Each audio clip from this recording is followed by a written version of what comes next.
legendary, the legendary KYOK, 1140 AM and KYOKradio.org. It's time for the CWA Civil Rights Talk Show, an hour of power. And here's your host, Errol Minor. From the courageous trailblazers who shattered barriers to those who continue to fight for equity, we are reminded of the extraordinary power of women workers. It's Women's History Month, and I hope you are learning of the inspiring contributions of working women throughout history. This week, let me tell you who I've learned about. Miss Linda Blackman Lowry. Linda Blackman Lowry was on a mission to bring about change in the segregated South. She was the youngest person ever to take part in the Selma Voting Rights March of 1965. Linda Blackman Lowry was a brave teenager who was passionate about bringing change to the segregated South. And in 1965, at the age of 15, she became an active participant in the civil rights movement. Lowry was particularly inspired by Martin Luther King Jr.'s message of nonviolence and his fight for racial equality. Lowry's crowning achievement was her participation in the Selma Voting Rights March, which took place on March 7, 1965. The march was a peaceful protest to secure voting rights for African Americans. However, the marchers were met with brutal violence from Alabama state troopers, who attacked them with clubs and tear gas. This day became known as Bloody Sunday. Despite the violence, Lowry remained committed to the cause. She continued to participate in the civil rights movement, including the final Selma to Montgomery March, which resulted in the signing of the Voting Rights Act of 1965. Lowry's unique and powerful experience during the civil rights movement inspired her to write a memoir, which she titled Turning 15 on the Road to Freedom.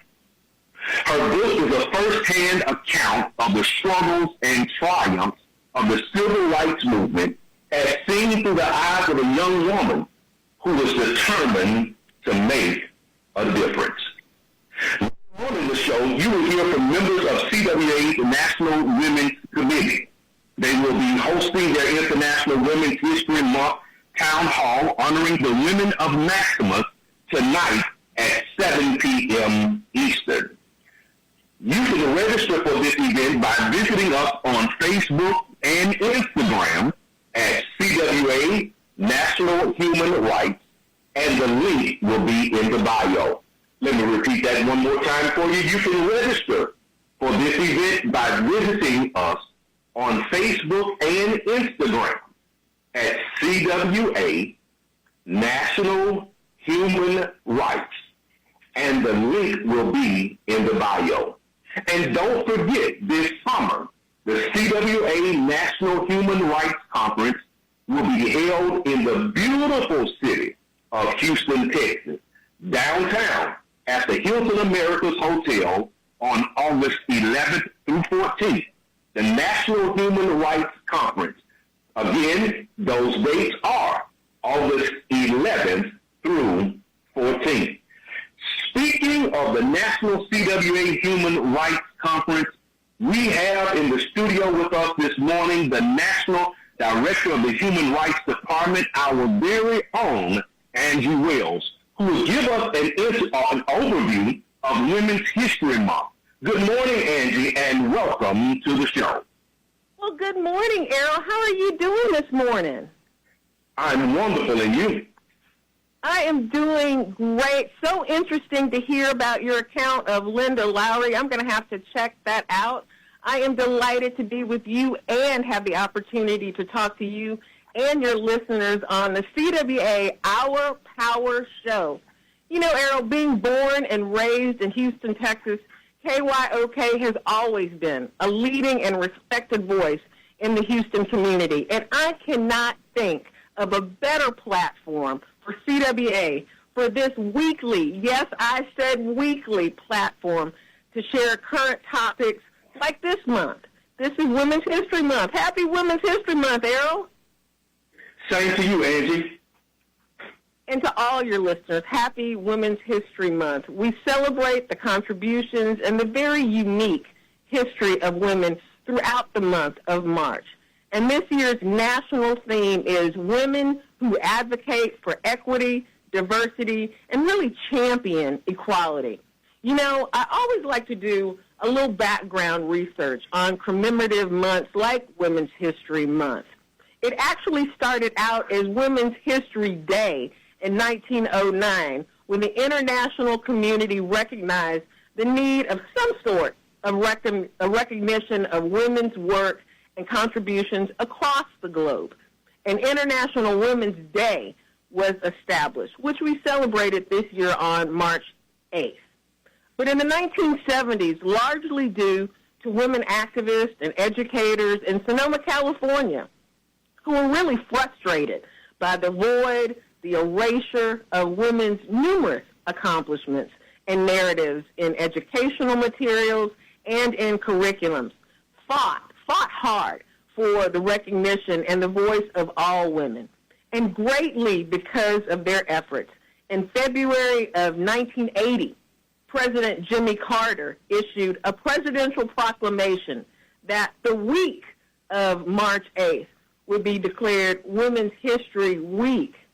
It was not until 1987, after numerous petitions and activism led by the National Women's History Project, did Congress finally designate the entire month of March as Women's History Month.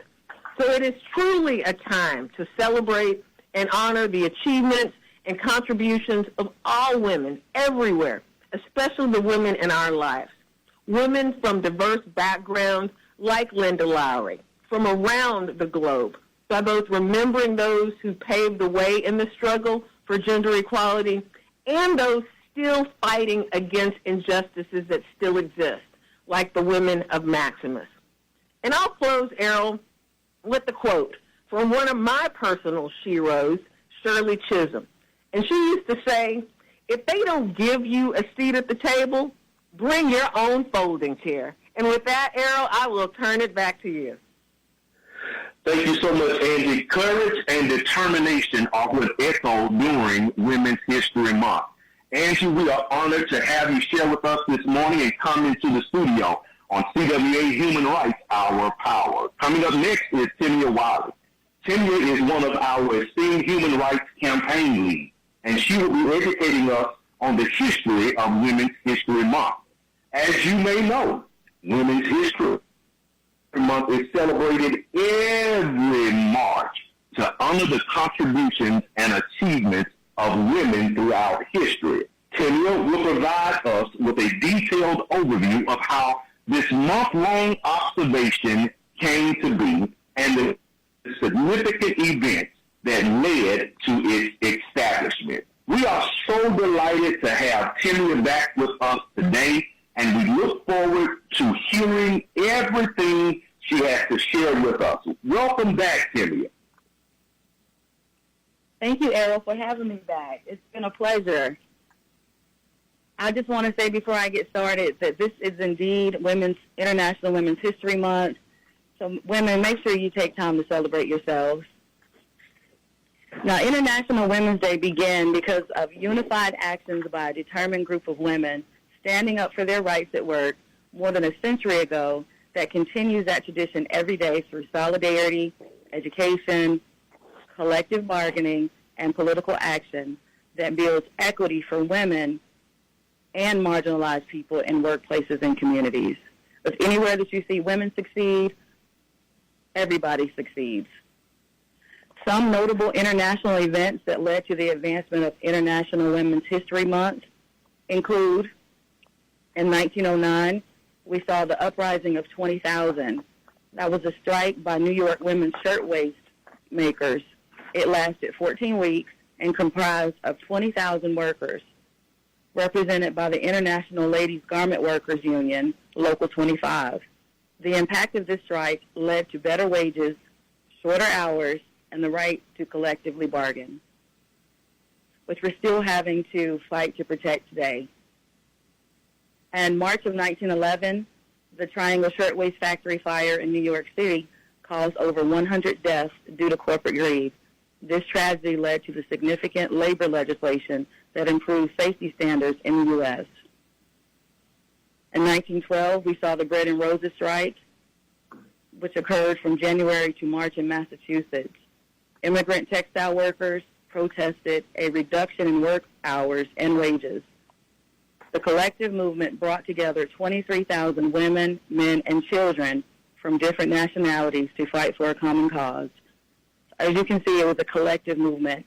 It takes all of us. Even though this is International Women's History Month, it's still American history. In March of 1917, Russian women marched for bread and peace in protest of World War I. 4 days later, the Russian Tsar granted women the right to vote. And in August of 1920, 3 years later, the 19th Amendment to the U.S. Constitution was passed, which granted women the right to vote. This period of the early 1900s saw booming population growth and the rise of radical ideologies. Radical ideologies that were so radical back then, like women going to work outside of the home and making their own money. Women alive during this era saw the two wars, and women went in droves from being pretty faces painted on the side of airplanes and bombs and calendars to becoming machinists. They became gunners, they became pilots, professional baseball players, and even cross-country truckers. While we are discussing all the ones that we know and the ones and the women that we've heard about, we want to take a moment to honor and celebrate not only those who are seen, but also those who are unseen. The tireless efforts of enslaved and indigenous women on this land have largely gone unnoticed, unappreciated, and they have mostly gone unnamed. Their contributions, though immeasurable, have laid the foundation for growth and progress.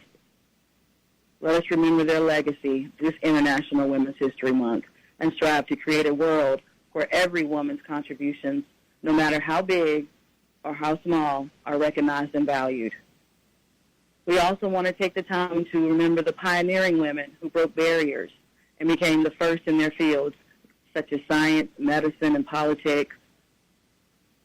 Women who are nurturers by nature have been essential in establishing early charities like the Red Cross.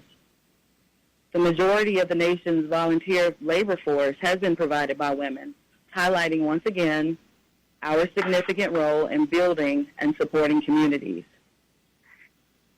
However, despite significant progress, women still face many challenges, including unequal pay, discrimination, violence on the job, even in their neighborhoods, and unfortunately sometimes at home. Women's History Month encourages us to reflect on our progress, to have these conversations, and create a more just, equitable society for everyone. CWA's National Women's Committee was founded to recognize the importance of women in our union. It was founded to unite women across all crafts, uplift women into leadership positions, and address their specific concerns within the framework of CWA's Constitution. So, Errol, as you can see, and I'm not going to take up too much more of your time, but we have come a long way, and we still have a long way and a long road to travel. Thank you for having me again. It was a pleasure to have you with us today, Timia. We sincerely appreciate the time you took to provide us with a comprehensive overview of the history of International Women's Month. Your insights have been truly remarkable and have helped us understand the significance of this important month. Your contribution has encouraged us to take steps toward creating a more equitable and inclusive world for women. Thank you for sharing your knowledge and expertise with us. You're tuned into KYOK 1140 AM, 92.3 FM, Communication Workers of America, CWA, Human Rights, Our Power. We have the pleasure of welcoming Micaiah Jones with us today. Makia, we are eager to hear your insights on what pay equity issues between women and men are, as well as equal pay dates. Please enlighten us on the issue yet we face in the 21st century. Good morning, Errol, and good morning, KYOK. It's good to be back with you all. It's your resident pay equity guru, Makia Jones, and I'm here to discuss women's pay inequity in the most unexpected places. Women-dominated jobs. And when I say women-dominated, I don't mean women are the CEOs and the top executives. I mean women are the majority of the workforce. Because we all know the top is reserved, and it's reserved for men and not men of color.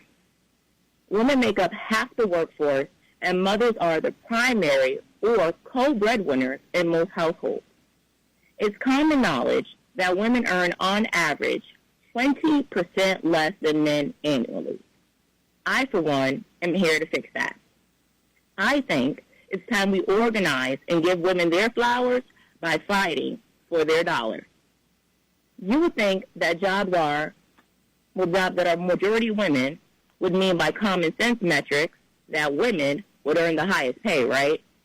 Like, okay, the job is mostly women, so women would have the most seniority and therefore the highest pay, right? Well, you're wrong. And I hate that you're wrong, but you are. Today, we're going to talk about how even if a job staffing population is 92% women, women workers are still going to earn less. A whopping 20% less at that. All right, number one, veterinarians. Yes, vets. We all love our fur babies. Sometimes we love them more than we love people, and we want them to always get the best care and medical attention. Well, the majority of that care is provided by women. Women make up 60% of the veterinarian field. In 2021, a study showed the wage gap between women and men vets. Now brace for impact because I'm going to tell you what it is. The wage gap between women and men vets is $100,000. Now, y'all, I almost went into cardiac arrest. Missing out on 6 figures is mind-blowing. Why is that being allowed? All right, I'm going to calm down. Now, we're going to stick with healthcare. We're going to move on to the next, highly women-dominated field. Yeah, I'm talking about nurses. 92% of registered nurses are women. 92%. Yet that overwhelming majority is being paid less than their male counterparts for doing the exact same job. Almost 10% less annually. Now, I'm going to give you one more. Human resources. 70% of human resource managers are women. Now, this one really gets me because they're labeled human resource managers, like it's a management job, it's an administrative job. But because they're not actually managing employees with their day-to-day work, they don't earn management salaries and executive salaries. Bosses use those kind of loopholes to create what is called a pink ghetto. The word or phrase pink ghetto is used to describe the situation where women are placed in managing areas such as human resources and customer service, but excluded from the upper echelon. Of all the Fortune 500 companies, only 15% of CEOs are women. We don't see a high number of women in politics or women in business due to, obviously, the gender pay gap, discrimination, sexual harassment, and structural foundations in place that follow these outdated patriarchal systems. Now, unequal pay isn't just wrong, and it's not just unfair, it's illegal.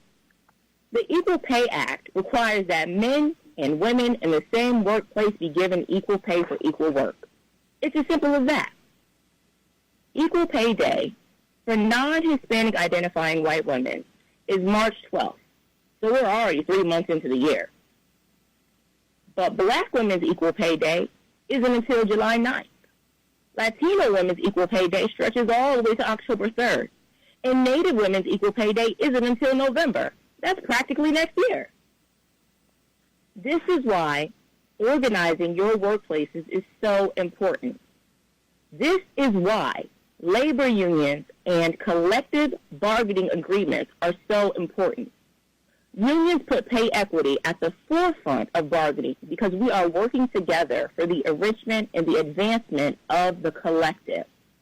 This is why talking about your pay with your coworkers and demanding wage transparency is crucial to the fight for pay equity. This Women's History Month, make it your mission to end wage silence and talk about pay with your coworkers and encourage them to keep the conversation going. Now, that's all I have for today, KYOK. I'll be back next week to continue our fight for pay equity. Back to you, Errol.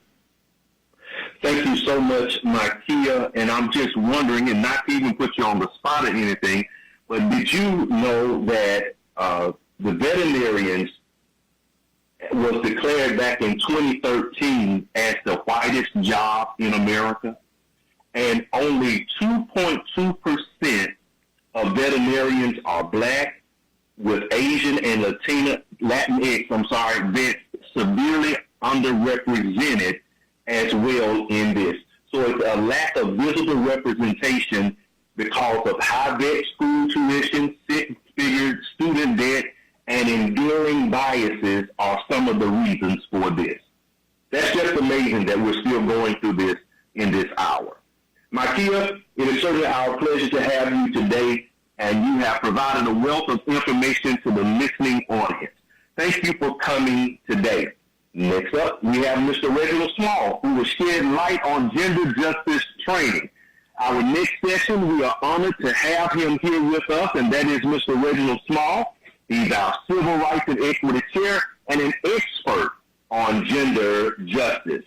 This morning, he is here to provide valuable insights into the significance of gender justice training for everyone, irrespective of gender, age, or profession, and enlighten us on how gender justice training can help create a more inclusive and equitable society by promoting equal opportunities and rights for all genders. Mr. Small, welcome back. Good morning, Errol, and happy Thursday to all of you listeners in KYOK Radio Land. I am Reginald Small, chairperson for CWA's National Civil Rights and Equity Committee. It's good to be on the show to talk about just one of CWA's Human Rights Department's training classes, Gender Justice. This is a wonderful time to talk about this training because it is International Women's History Month. This is a training that initially started off as an idea or a suggestion to deal with sexual harassment in the workplace and in our union. Once the curriculum design got started, we quickly realized that it was a bit bigger than sexual harassment, and we decided to create a larger training that could actually encompass gender bias, patriarchy, and homophobia in the modern-day workplace and in labor history.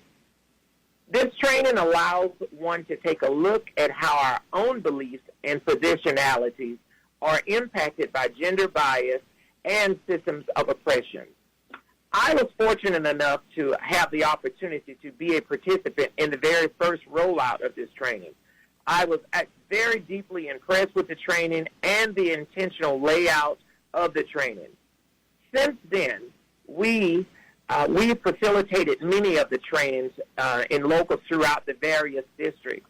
And when I say we, Errol, I mean CWA's Women's Committee and the Civil Rights and Equity Committee members have all been active in facilitating these trainings. During the trainings, we are able to discuss in a very safe space the actions and strategies necessary to achieve gender justice in our union and create a community engagement plan for gender justice at our locals. So the question at the beginning of the class is, what is gender? Being that the class is named Gender Justice, we do need to gain an understanding of what gender is kind of early on in the class. Once we got started with the class, this seems like a question that anyone could answer. until we further ask, what is sex versus gender? So for our listener, real quickly, sex is what we are most familiar with in the traditional sense. Sex is assigned generally at birth by the baby, determined at birth by the baby's external anatomy. Gender. A person's gender is their innermost concept of self as a woman, man, neither, both, or more. Remember, gender is their innermost concept of self. It's not my view, it's not your view or concept of someone else, but it is their view. So by now you can certainly understand that the class is at minimum interesting. We talk about pronouns and the general understanding and misunderstandings about pronouns and why we respect them and why we must understand them in their proper sense and actually use them. The training actually consists of 4 modules that can be broken down in various ways. The first module is gender bias. The bias module describes common gender biases that women face at work, as well as engages the participant in examination of their own biases. There are many types of bias, but trust me, don't run from the idea. We all have them. Module 2 talks about gender in labor. This module walks participants through historical case studies of gender injustice related to work and connects these studies to present-day issues like lack of women in leadership, the pay disparity, the pay gap, sexism at work and in our culture, and homophobia at work. Now, by now you and any class participant is wondering, what does any of this have to do with me, my job, fighting for a living wage, recruiting members into my membership? I'm so glad you asked. This third module talks about building power and solidarity. Yes, that familiar word, solidarity. We cannot build collective power if we don't eliminate the walls of division that often come from simply a lack of understanding. Through these deeper discussions, we are able to really take a look at solidarity and what it looks like at work and in our union. The class ends with a community engagement model that illustrates the necessity of solidarity that reaches beyond the confines of our union and goes into the greater community. It wraps up with participants designing community engagement action plans for their own locals, which our Human Rights Department will support to help them bring it into fruition. As you can tell, Errol, I'm quite inspired to continue with these trainings.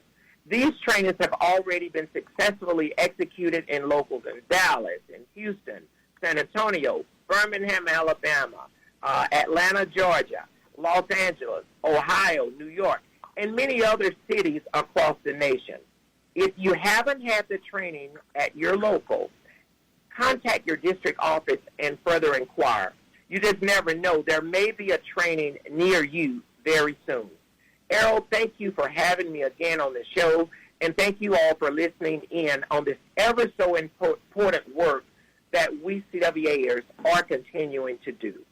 I wish you a happy Thursday and a great coming up weekend.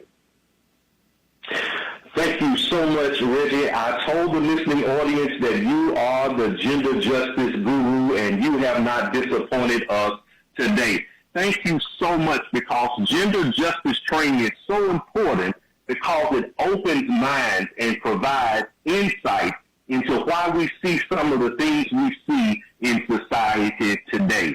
Reggie, I thank you for coming today to CWA Human Rights Hour of Power, and I appreciate you so much for always continuing to say yes to come back on the show. You are listening to KYOK 1140 AM, 92.3 FM, Communication Workers of America, CWA, Human Rights Hour of Power, a justice-filled hour of talk, solidarity, and worker power. We are so delighted to have our next guest, LaTonya Wilcox, the Women's Committee Chair, as our esteemed guest on today's episode of the CWA Human Rights Hour Power radio show. LaTonya is with us this morning, and she will be discussing the town hall meeting scheduled for tonight. She will come in and she will provide all of the necessary details and insights regarding the event. If you tuned in on last week, which I hope that you did, we had a show centered around the women of Maximus. We gave you a plethora of information about the women of Maximus, what they are all enduring, their low pay wage, and we even discussed about living wages and getting the pay up. We even discussed about the work centers that were all located in the Southeast, Bogalusa, Louisiana, as well as in Mississippi. So we are excited to hear from LaTonya this morning and to learn about the upcoming town hall meeting this evening, which promises to be an important platform for discussing critical issues concerning human rights. LaTonya, welcome to the CWA Human Rights Our Power radio show. Happy Women's History Month. Our national theme this year was Women Who Advocate for Equity, Diversity, and Inclusion. And the International Women's Day global theme on this past March 8th was Invest in Women, Accelerate Progress. And thank you again, Errol, for having me as the CWA National Women's Chair on KYOK Hour of Power and providing the CWA Women's Committee the platform to talk about our Stronger Together town hall with the Maximus workers, with the Maximus call center workers. So here's some background on Maximus. It was founded in 1975. It has 39,000 plus employees. They report $4.25 billion in annual revenue. They have offices in 8 countries, leading administrator of Medicare enrollment broker services in the U.S. They answer more than 7 million calls per month at their contact centers. They perform 1.6 million assessments annually worldwide. The premier provider of workforce-centered services are in Australia, Canada, India, Saudi Arabia, South Korea, United Arab Emirates, the United Kingdom, and the United States. And despite earning millions of dollars in profits, the Maximus workers, in spite of, earning millions of dollars in revenue, the Maximus workers have failed to provide its call center workers, who are predominantly women of color, with fair wages and affordable health care plans. Many workers have gone without raises, adequate health care, and child care for years. This is unacceptable, and actions need to be taken to support the women of Maximus and others like them. So please join us tonight at 7 p.m. Eastern Standard Time for the CWA National Women's Committee Stronger Together Town Hall meeting, celebrating the efforts of women everywhere and those leading the fight for fair wages and dignity at Maximus. You will have the opportunity to meet our panelists, Maximus workers Christina, Catherine, and Summer, and 2 of our amazing CWA Women's Committee siblings, Estella and Shawanda, that will also be joining the panel to provide their perspectives, being union members working in a call center environment.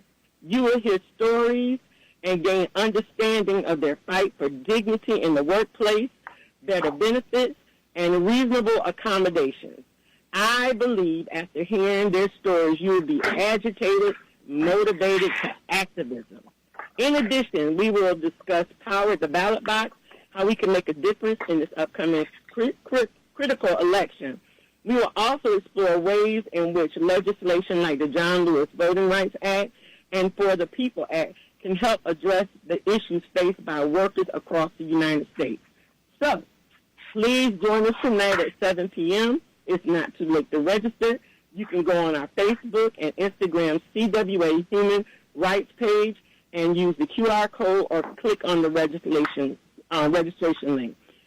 Thank you again, Errol and KYOK Radio for having me today, and I want to acknowledge the wonderful women, past and present, of the CWA National Women's Committee, and we look forward to seeing you on the Zoom for the Stronger Together Town Hall with the Maximus workers at 7 p.m. Eastern Standard Time.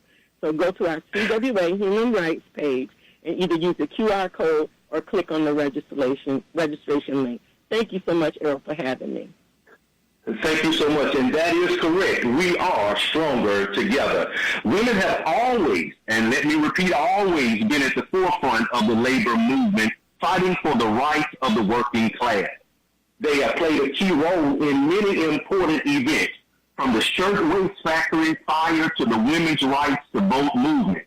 However, many injustices continue to exist, including the unfair treatment of women workers employed by Maximus, the government's largest federally funded call center contractor. And you heard how much money they bring in from LaTanya. Thank you so much, LaTanya. It is wonderful that we are going to be able to hear from the women of Maximus tonight. It's great news to finally hear from the women of Maximus live and exactly what they go through. LaTanya, it's exciting to think about the insights and perspectives they will share with us tonight. I am so thrilled to know that we will have the opportunity to have them on the town hall with CWA tonight at 7 p.m. Eastern Standard Time. I don't know about you, but I am just excited. I am delighted for this event to take place tonight so we can hear about their experiences and the challenges they have overcome. And that's right. It is not too late. It is not too late. It's never too late to go in and register for tonight. You can register for this event by visiting us on Facebook and Instagram. CWA National Human Rights, and the link will be in the bio. Again, CWA National Human Rights, and the link will be in the bio. So please, tonight, stop whatever you're doing. As a matter of fact, just ask Alexa. As a matter of fact, just say, hey, Google right now to set you a reminder to tune in tonight at 7 p.m. Eastern for the CWA National Women's Committee Town Hall. LaTanya, don't go anywhere just yet. Stick around for the Power Hour trivia with Micaiah Jones and Reginald Small. Take it away, Micaiah. Thank you, Errol. It's time for our Power Trivia. This morning we have Reginald and LaTanya here battling it out. Good morning, y'all. Good morning. Good morning. Good morning. So I'm going to give you all the rules first, okay? I'm going to ask 5 questions. The first person to answer 3 out of the 5 questions correctly will win the game. Now, your name is your buzzer. Whoever I hear first will be after their answer, and you'll have 5 seconds to answer the question before your turn is over. Please wait until I ask the full question, because if you answer before I do, you might get it wrong. Now, if your answer is incorrect, the opponent has a chance to answer the question and steal the point. Are y'all ready? Yep. Ready. All right, here we go. When was the first Women's Day observed? Reginald. All right, Reggie, I heard you first. I believe it was in 1909. Ding, ding, ding. 1909 is correct. All right, Reggie's in the game. Next question. When was Women's Equal Pay Day established? Reginald. Reggie, I heard you. Go ahead. I might have jumped in too early on that one, but I'm going to take a memory guess here and say 1996. All right, well, that memory is good. You got that one, too. Come on, LaTanya, you better get in the game. All right, next question. Which president signed the Equal Pay Act into law? LaTanya. LaTanya, go ahead. That would be John Fitzgerald Kennedy. Okay, with the government name, she got that one, y'all. All right, next question. When did women gain the right to vote? Latanya. Reginald. All right, Latanya. I believe that is 1920. She's right again. All right, y'all. It's tied up. It's locked up. Whoever gets this next question wins our power trivia. Y'all ready? Ready. All right. What time is the Women's Committee Town Hall tonight? Latanya, All right, Latanya. that will be 7 p.m. Eastern Standard Time. Please go on the link and the CWA Human Rights page and join in. All right. Latanya wins. Thank you guys so much for coming and tuning into our Power Trivia, and I can't wait to play again next week. Errol, back to you. Listen, this is our trivia, labor trivia, human rights trivia. I think we probably need to go ahead and get a copyright on this so we can make some money.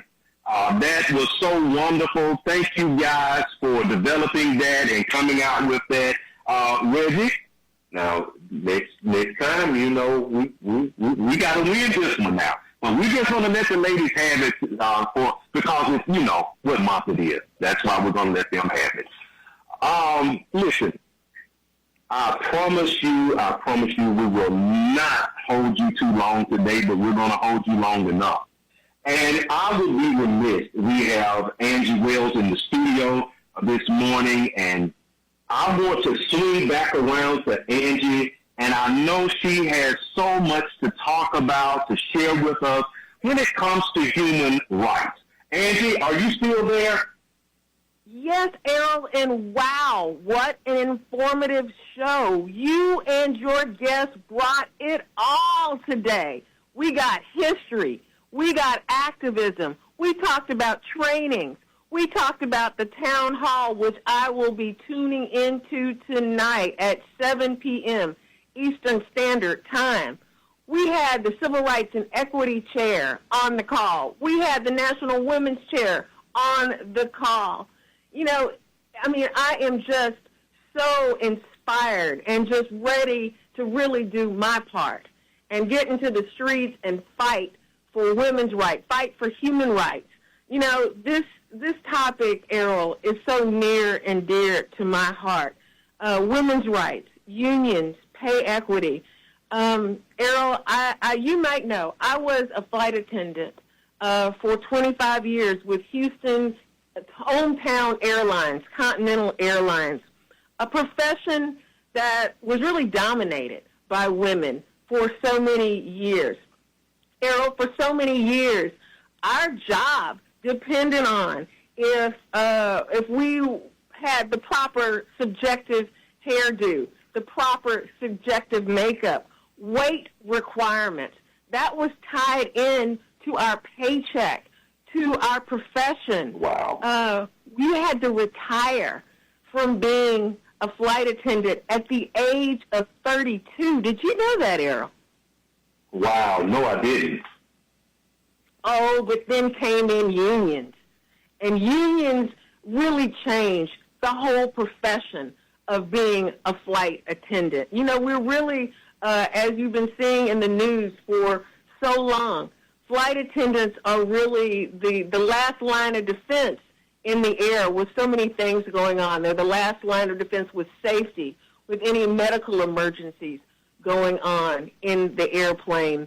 So we're really a professional job that needs to be respected, not only with pay, but dignity in retirement as well.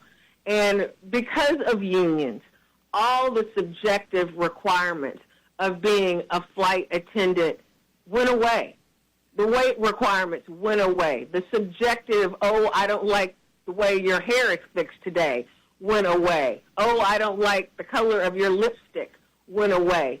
And because of unions, because of collective bargaining agreements, things like rest requirements were installed and that we fight for and we continue to fight for in our collective bargaining agreements. In a profession that was dominated by women, women are leading. Our own Sarah Nelson, the president of the Association of Flight Attendants, a part of the Communication Workers of America, has really changed the profession. So it is really an embodiment to show how unions can make the difference and how unions can fight for fair and equitable power. So I can't say enough to all your guests today and all the work that the Human Rights Department and all the activists at CWA do each and every day, fighting for the rights of all. And Errol, I mean, it's just been so delightful talking with you this morning. I will turn it back over to you. Thank you so much, Angie. And you are correct. This entire hour has been filled with a plethora of information. And I'm just going to say this. I am so excited about the town hall tonight. I don't know what's all going to be discussed on that town hall, but I read a report not too long ago, and this was a report between CWA and the NAACP, racial inequality at Maximus. And what struck me was Maximus claimed that it made major progress on diversity since 2021. And surprisingly, they granted cash bonuses tied to diversity metrics. And I don't know if anyone has ever heard of this, but the bonuses totaled $1.49 million to activities of an all-white group of top executives at Maximus. Did you all hear what I said? $1.49 million. Now, you have workers that are barely making it by. They're paying $700 a month for health insurance. And you go and dangle $1.49 million for top executives. You dangle it in the front of the low salaries for frontline workers. I'm just appalled at I'm just appalled at Maximus. And they tie it into diversity. I know, Errol. I'm so glad you brought that up. And we will hear from those Maximus workers tonight on the town hall call. There are indignities and situations happening at Maximus that I think can only be expressed by the dedicated women, and it's mostly women of color, working, as you mentioned, at Maximus call centers across the South. And I'm so glad that you bring those statistics up, because I think you had the perfect word for it. It is absolutely appalling. So that's why I encourage people so much to tune in tonight at 7 p.m. and hear from these dedicated women themselves tonight at 7 p.m. Thank you so much, Errol. Thank you so much, Angie. And we're going to keep this discussion going for as long as Maximus will not give in. And that's why CWA, where you find injustice, you will find us. We have got to fight, for we know when we fight, we win. And Maximus, you are in for a fight. I'm telling you now, we have our international president, Mr. Claude Cummings. He had already hit the ground running and going after Maximus. And let me tell you right here, anyone can join in this fight. It doesn't have to be a union member of CWA, but you, the general public, can get in this fight. How can you support the workers of Maximus? You can call some of us at CWA. You can go to grassroots organizations that know about the Maximus fight. As a matter of fact, I gave you one today, the NAACP. You can go and join in the fight with NAACP as well as with CWA, because when we work together, we can accomplish anything. It is not just one person doing any of the work, but it is all of us pulling together and going after one common goal. And let me tell you something. You can't be scared to fight. You cannot be scared to fight. If you're scared to fight, don't come this way. Because I'm telling you right now, I don't mind fighting. I don't mind going to jail for a worthy cause. And this is a worthy cause. So tune in tonight. Please tune in tonight at 7 p.m. Eastern Standard Time. Call Alexa, say, "Hey Google," and set your reminder for this important CWA National Women's Committee Town Hall meeting tonight at 7 p.m. Eastern. Listen, I enjoy being here every week, but I've already discovered an hour is not long enough to be with you, and a week is too long to be away from you. You have been tuned into the CWA Justice Our Power radio broadcast. I hope something you heard today has inspired you to take action toward creating positive change in the world. Every person has the power to make a difference, no matter how small, and by working together, we can create a world where human rights are respected and valued. So I encourage each and every one of you in the listening audience to reflect on your role in promoting human rights to effect change in your communities and beyond. Know that you are not alone in your quest for a more just and equitable world. Until next Thursday, 10 a.m. Central Standard Time, KYOK 1104 AM, 92.3 FM, when we are faced with injustice, it can be easy to lose hope and give up. But just remember, justice may be slow, like the truth, but when it finally comes, it will stand. We're tuning out now on KYOK, and we will see you next week.